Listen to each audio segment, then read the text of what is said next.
अर्पित का वो बड़ी वाली ऐसा जी बड़ी आ गई चढ़ाना है कितना के बाद बड़ी आ गई बड़ी आ गई ये ना आदमी बता रही है बड़ी आ गई बड़ी आ गई फूल गुना अभी अंदर हो रहे मैं हां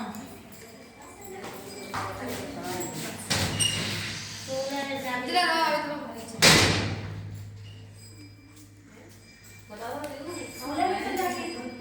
आ हां नहीं गुना आता है बस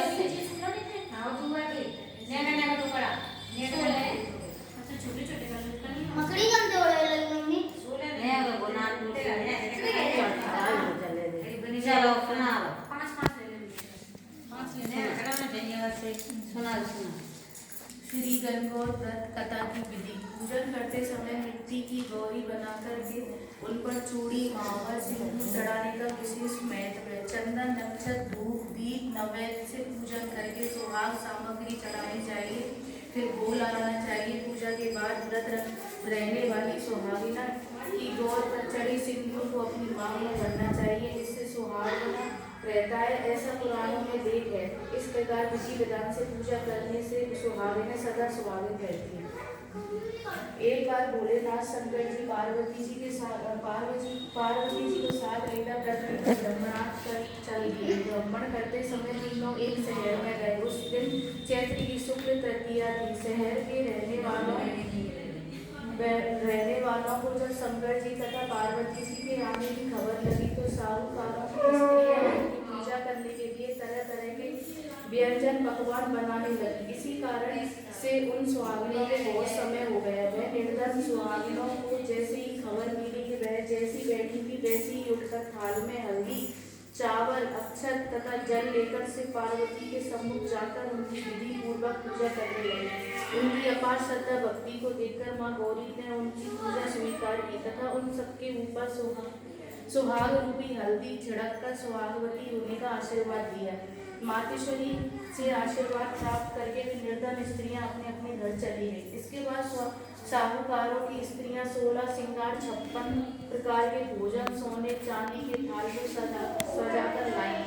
तब भगवान शंकर ने कहा कि हे पार्वती, तुमने तमाम सुहाग निर्धन स्त्रियों को बांट दिया, अब इन सबको क्या दोगी? पार्वती बोली, हे स्वामी, आप इसकी चिंता छोड़ दें। उन्हें केवल ऊपर से छिड़ककर सुहाग दिया है, इसलिए उनका सुहाग ऊपर ही रहेगा, परंतु इन सुहागिनियों को मैं अपनी उंगली चीर कर सुहाग दूंगी, जो मेरे समान ही अखंड सुहागवती बन जाएंगी। जब साहूकारियों की शिव पार्वती का पूजन कर रही थी मैं, तो माँ पार्वती अपनी उंगली को चीर कर रक्त को उनके ऊपर छिड़क कर कहा, तुम सुहागिनें अखंड सुहागवती होगी तथा संपूर्ण जीवन इसी सुखी से अपने अपने पति की सेवा करना। पति की सेवा से तुम सभी अखंड सौभाग्य को प्राप्त करोगे। माँ गौरी का आशीर्वाद सुनकर से पार्वती को प्रणाम करके साहूकारों की स्त्रियां अपने अपने घर को लौट आई तथा पति परायण बन गई। माँ पार्वती द्वारा छिड़का खून जिस स्त्री के ऊपर जितना पड़ा, उस स्त्री ने वैसा ही सौभाग्य प्राप्त किया। इसके पश्चात पार्वती जी ने अपने भगवान शंकर जी की आज्ञा का गंगा जी में जाकर स्नान किया तथा बालू के शंकर जी बनाकर विधि पूर्वक पूजन किया तथा भोग लगाया तथा प्रदक्षिणा करके बालू के 2 कणों का प्रसाद खाकर माँ पार्वती मस्तक पर टीका लगाया। उसी समय पार्थिव शिवलिंग से भगवान शिव जी प्रकट हुए तथा पार्वती जी को वरदान दिया, आज के दिन चैत्र शुक्ल पक्ष की तृतीया को जो स्त्री मेरा विधि विधान से पूजन तथा तुम्हारा व्रत करेगी, उसके पति चिरंजीवी रहेंगे तथा अंत में शिवलोक की प्राप्ति होगी। भगवान शिव जी का यह वरदान लेकर अंतर्धान हो गए। उसके बाद पार्वती जी नदी तट से चलकर उस स्थान पर आई जहाँ पर शिव जी तथा देवर्षि नारद को छोड़कर बैठी। पार्वती के आने पर शिव जी विलंब से आने का कारण पूछा तो इस पर पार्वती ने कहा कि मेरे भाई भावज नदी के किनारे मिल गए थे, उन्होंने मुझसे दूध भात खाने तथा ठहरने को कहा, इसी कारण मुझे आने में देर हो गई। ऐसा सुनकर अंतर्यामी भगवान शिव जी स्वयं दूध भात खाने के लिए चल दिए।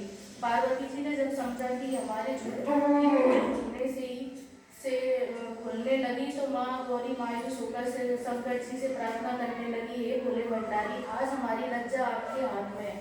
तत्पश्चात शिव जी के पीछे पीछे चलती पार्वती ने जब नदी की ओर देखा तो एक सुंदर माया का महल दिखाई दिया, जिसमें शिव जी के तथा सलहेज मौजूद थे। तब वहां पहुंचे तो उन लोगों ने आगवानी तथा स्वागत सत्कार किया। तीसरे दिन सुबह पार्वती के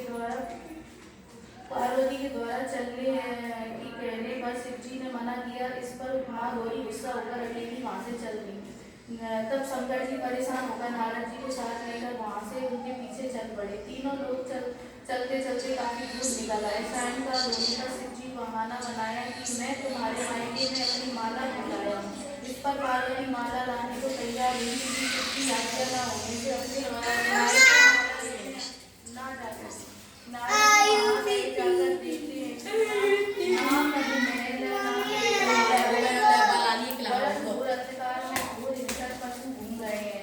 इस अंधकार पूर्ण डरावने वातावरण चलोगे ना चलो तो आएंगी बिजली चमकने से वृक्ष पर टंगी माला दिखाई दी। उसे लेकर महाराज भयभीत होकर शीघ्र ही शिव जी के पास आए और आंखों में देखा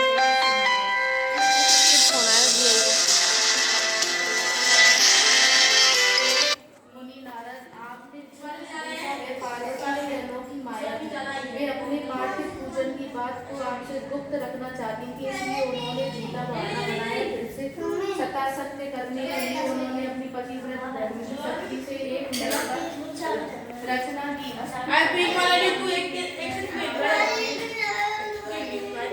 के लिए तुम्हें दोबारा उस स्थान पर भेजा। मुनि ने कहा कि माता पार्वती तथा पतिव्रत से उत्पन्न घटना को छुपाने का सवाल है, वह भी साफ ही जान पड़ता है, क्योंकि पूजा गुप्त रूप से ही करनी चाहिए। मेरा यह आशीर्वाद वचन है कि जो स्त्री इस दिन गुप्त रूप से पति का पूजन कार्य संपादित करेगी, उन्हें आपकी कृपा से समस्त मनोकामनाओं की पूर्ति होगी तथा उसके पति भी चिरंजीवी होगी। यह कहकर नारद मुनि तो भगवान शिव एवं माता गौरा को प्रणाम करके देवलोक को चले गए और शिव पार्वती प्रसन्न मुद्रा में कैलाश की ओर चल पड़े।